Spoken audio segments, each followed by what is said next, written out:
Here you go. All right.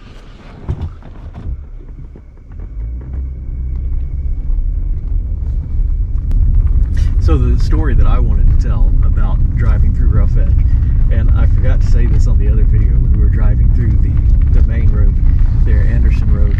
But Walter and I came up here to drive and film one day, and it started pouring rain, and we were about to go the route that we're going to go today up over the mountain, and we were headed over there and it just started pouring rain, and I was like, you know, I can't keep going through here, I got to get out of here.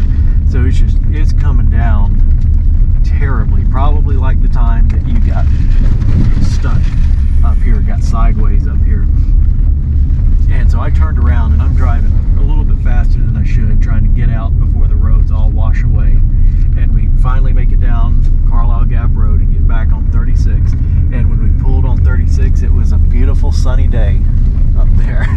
And it was dark and pouring here in Rough Edge. Yeah, because Robert had told me while we were coming up to the road that all he's ever heard is about bad stuff happening on this road. And Well, no, all that's ever happened to me was bad stuff on this road. Yeah, and that's right. Yeah, and that he related your story about getting stuck in the logging truck. So we're coming down the road, and then that event that Robert just described is what happened. I thought, well, it's true. It was, I think I said when we were driving down here too, like, I don't want to get caught back here if it starts raining, and it just started pouring rain. But it was the funniest sight to pull out of here. It's just dark, pouring rain, and pull onto 36 paved road, and it was just sunny as could be. Yes, it was. The curse was lifted. Well, this is one place that you do not want to be when it rains. No. And don't ever come back here alone. Yeah, well, I drove my ambulance. I had driven it from Columbus, and it ran just fine all the way down from Columbus. And I said, I'm gonna take it through Rough Edge, because that thing, it's supposed to go through anything basically.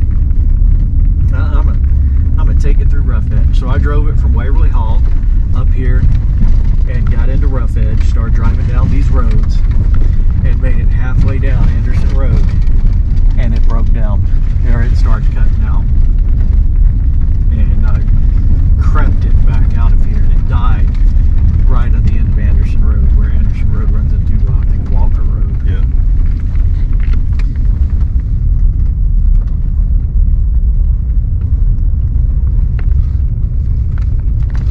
Another thing that creeped me out that day was just how high the embankments are when it was starting to rain. It was like we were on a dry riverbed that was about to not be dry anymore. Well, these deep ditches on both sides of the road are what scare me the most, because Yes. you get into one of those and you're stuck. And it's a one-way road. Yeah. The width is one way.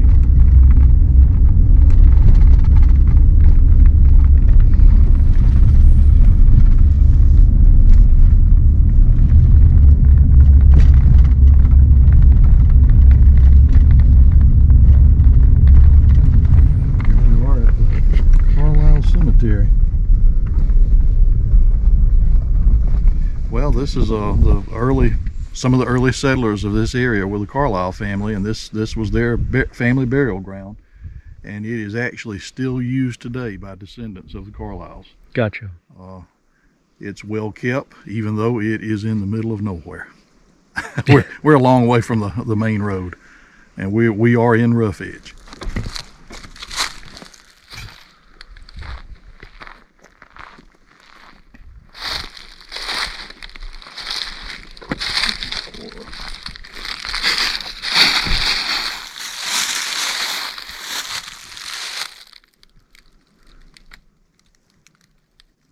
From Acacia. He's buried here.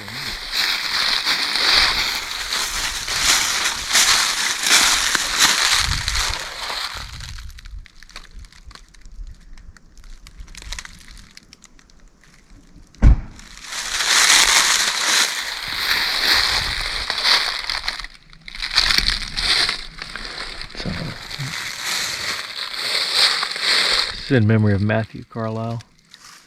Born June 28, 1811, and died July 12, 1890. As Moses lifted up the serpent and the wilderness, even so must the Son of Man be lifted up. But that's not who you're looking for.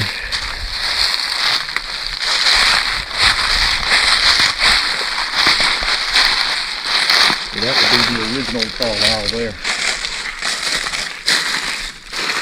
This is in memory of Lucy Stovall, wife of Matthew Carlisle, born October 31st, 1820, and died January 1st, 1902. Blessed are the dead that die in the Lord. And you said the original Carlisle? This was the original. This father of all the Carlisles that settled here was Mackenzie Carlisle and his wife Susanna, and they're buried here. And this would have been their farm, all surrounding this area. But there are a lot of descendants still living around here from this family.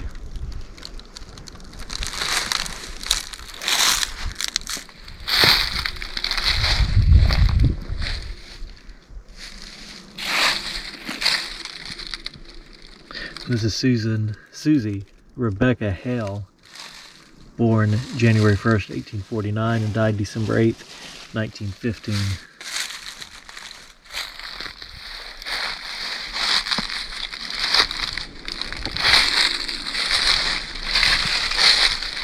Look at the way that one's been stood back up.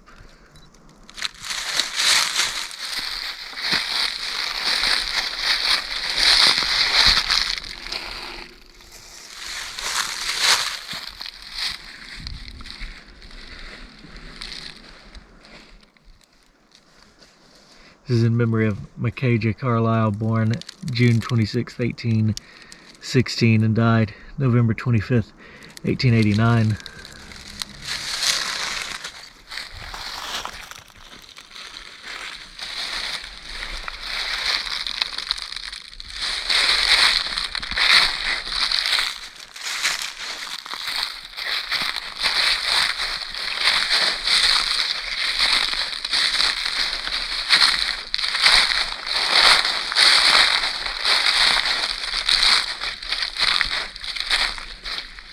Here's Frances Elizabeth, wife of Abner John Webster, born November 7th, 1861, died November 2nd, 1895. And here's Abner John Webster, born November 11th, 1859, died April 21st, 1909. Soon again we hope to meet thee when the day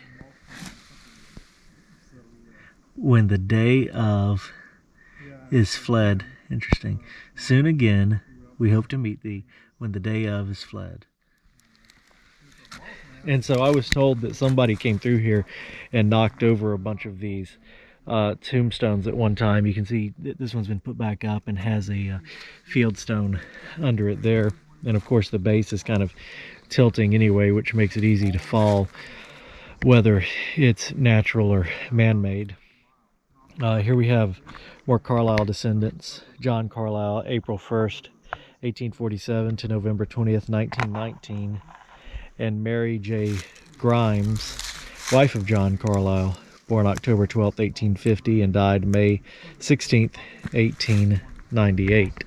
And of course, here's another case where their monument has been tilted over, or knocked over, I should say.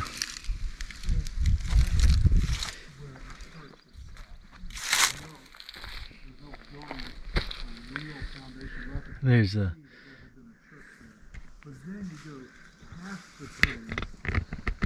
Lucy Carlisle, wife of J.D. Hall, November 12, 1869 to March 3rd, 1910.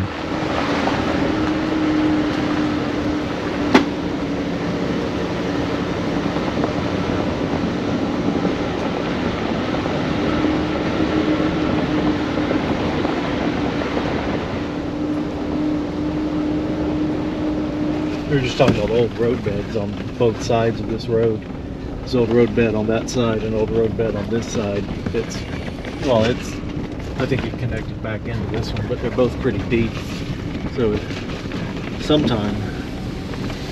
It makes you wonder, at what point did the road get so bad that someone said, I think I'll start driving up through here. Right. And then it got bad, so they started driving over there, and then you had 3 old road beds coming up through here. Yeah. And I guess the county came along and decided which one was the easiest to upkeep. Right. It's fascinating to me to see how deep some of these old road beds were, that they were just dug down. That's an old home site up there, I believe. Yeah. You see the terrace. That may be the old Carlisle place. I'm not certain though. So I saw that this is known as Carlisle Gap Road now, but I saw on an old map that this was originally called Flint Hill Road.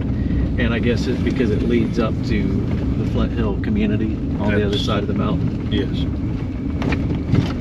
Now Scott and I came down here because on the old topographical maps there is a listing that there's a benchmark that would have been placed in the 20s somewhere in here, and we looked for it, but we couldn't find it. Probably been pushed over. You and I saw the benchmark too on the map, I think, didn't we? I did see it. Yeah. And I was talking to someone the other day who has photographs of those graves up there. Oh, really? He had them on his phone. And he said they are still up there. In the hardwood grove? So, yeah. I wonder how dense the briar patch is right down here. Right. You know what? I think we might be able to make it up through there. It looks like. I'm thinking if we could go around. Yeah.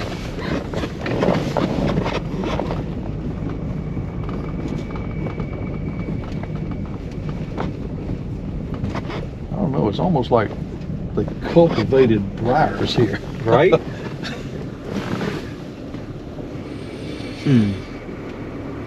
You want to have a shot at it and see?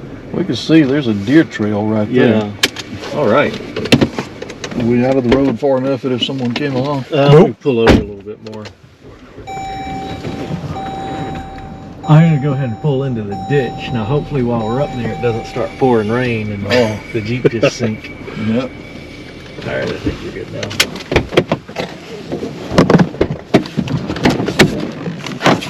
Grab my other battery.